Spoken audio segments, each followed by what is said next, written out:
আচ্ছা দিদিভাই, আমরা যদি আমাদের ফেসবুকের ভিডিওগুলোকে ইনস্টাগ্রামে পোস্ট করি তাহলে কি কোনো প্রবলেম হবে? আচ্ছা, মিউজিক ভিডিও বা অন্যের ভিউজ ইউজ করেও যদি আমরা ভিডিও পোস্ট করি, নিজের ভয়েসে ভিডিও দিতে ইচ্ছে করে না, তাহলে কি কোনো প্রবলেম হবে? হ্যাঁ, একটা বোন আমাকে এটাই জিজ্ঞাসা করেছে, তাই আমি ভাবলাম তোমাদেরকে এটা ডিটেলসে বলে দিই। তো প্রথমেই বলি, হ্যালো বন্ধুরা, সবাই কেমন আছো?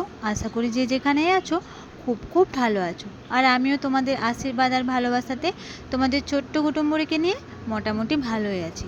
আজকে আমি তোমাদেরকে এই প্রশ্নগুলোকে সহজভাবে উত্তর দিয়ে দিচ্ছি, ঠিক আছে? প্রথমত আমি তোমাদেরকে বলি, ফেসবুক আর ইনস্টাগ্রাম দুটাই কিন্তু মেটার অংশ, ঠিক আছে? দুটোই মেটার অংশ। ফেসবুকে কী হয়, আমরা অনেকগুলো সেট আপ থেকে ইনকাম করতে পারি, আর ইনস্টাগ্রামের ক্ষেত্রে এটা হয় না।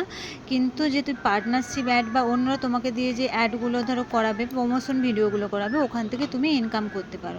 তাই আমি এক্ষেত্রে তোমাদেরকে বলবো, ফেসবুকের ভিডিওগুলো ডাইরেক্ট ইনস্টাগ্রামে পোস্ট করলে মানে কপিরাইট কিন্তু আসতেও পারে বা ফেসবুকে কোনো প্রবলেম হতেও পারে। তাই তোমরা যতটা পারবে অ্যাভয়েড করার চেষ্টা করবে ফেসবুকের ভিডিওগুলো। তোমরা ইনস্টাগ্রামে পোস্ট মানে তোমরা ব্যবহার করতে পারো, কিন্তু ধরো আলাদা মিউজিক দিয়ে বা আলাদা কথা দিয়ে ওভাবে ব্যবহার করতে পারো, ঠিক আছে? ডাইরেক্ট পোস্ট করে দেবে না, তাহলে কিন্তু একটা প্রবলেম হতে পারে। তাই এটা করা থেকে বিরত থাকবে, ঠিক আছে? ফেসবুকের পোস্ট ইনস্টাগ্রামে ডাইরেক্ট পোস্ট করতে যাবে না, দুটোই মেটার অংশ, এটা মনে আছে। আর তোমাদেরকে আরেকটা কথা বলি, যে তোমরা বলছো যে মিউজিক ভিডিও পোস্ট করলে বা অন্যের ভয়েস ভিডিও দিয়ে তোমরা যদি ভিডিও বানিয়ে পোস্ট করো তাহলে কোনো প্রবলেম হয় কিনা।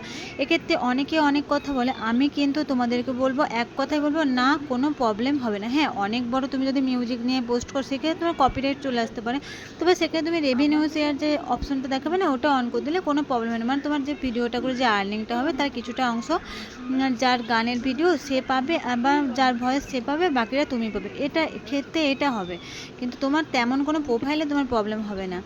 তো আর তুমি তাহলে এতে করে গানের ভিডিও করতে পারো। হ্যাঁ, আমি গানের ভিডিও করতাম, তখন সেখান থেকে কিন্তু আমি অ্যাডস অন রিলস বা ফেসবুকে যে অন্যান্য সেট আপগুলো হয় না, ওইগুলো পেয়েছি। তাই আমি তোমাদেরকে বলবো, ভয়ের কিছু নেই, তোমরা মিউজিক নিয়ে ভিডিও করতেই পারো। হ্যাঁ, কপিরাইট ফ্রি অনেক মিউজিক আছে, তোমাদেরকে আমি দেখিয়ে দিয়েছি ইনস্টাগ্রাম থেকে কীভাবে কপিরাইট ফ্রি মিউজিকগুলো তোমরা পাবে, ওগুলো থেকে তোমরা গানের ভিডিও করতেই পারো, কোনো প্রবলেম হবে না, কোনো রকম প্রবলেম হবে না। বা মিউজিক ভিডিও নিয়ে বা অন্যের ভয়েস নিয়েও ভিডিও করতে পারো। তো তোমরা বলবে এরপর যে মিউজিক ভিডিওতে যে প্রবলেমগুলো হয়, ফেসবুক যে ইস্যুগুলো হয়, সেগুলো কেন হয়? তো সেক্ষেত্রে তোমাদেরকে বলি, তোমরা কী করলে, যে একটা থার্ড পার্টি অ্যাপস দিয়ে, ইনস্টাগ্রাম থেকে বা অন্যান্য কোনো ফেসবুক থেকেও হতে পারে, মানে অ্যাপস থেকে তোমরা অন্যের ভিডিওকে ডাউনলোড করলে, সেটা কোনোভাবে হচ্ছে কী করলে, তুমি ডাইরেক্ট কী করলে ফেসবুকে পোস্ট করে দিলে, তো সেক্ষেত্রে তোমার অবশ্যই কপিরাইট আসবে, এমনকি ইস্যু হয়ে তোমার মনিটাইজেশন রেস্ট্রিক্টেড হতে পারে। তুমি অন্যের ভিডিও তুমি হচ্ছে কেন পোস্ট করবে বলো, ডাউনলোড করে? তাহলে তোমার কি অবদান রইলো, তাই না? তো এক্ষেত্রে এটা করা যাবে না। অন্যের ভিডিও তুমি ডাউনলোড করলে থার্ড পার্টি অ্যাপস দিয়ে সরাসরি তুমি ফেসবুকে পোস্ট করে দিলে, এই কাজটি একদম করা যাবে না।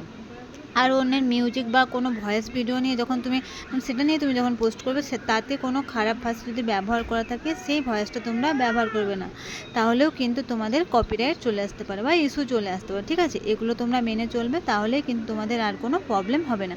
আশা করি সবাই বুঝতে পেরেছো। আর ভালো লাগলে একটা লাইক, কমেন্ট আর শেয়ার করে দেবে, আর সবাইকে জানতে সাহায্য করবে। আর তোমাদের যদি অন্য কোনো প্রশ্ন থাকে সেটাও তোমরা করবে, ঠিক আছে? আমি তোমাদেরকে যতটা পারি সাহায্য করার চেষ্টা করব।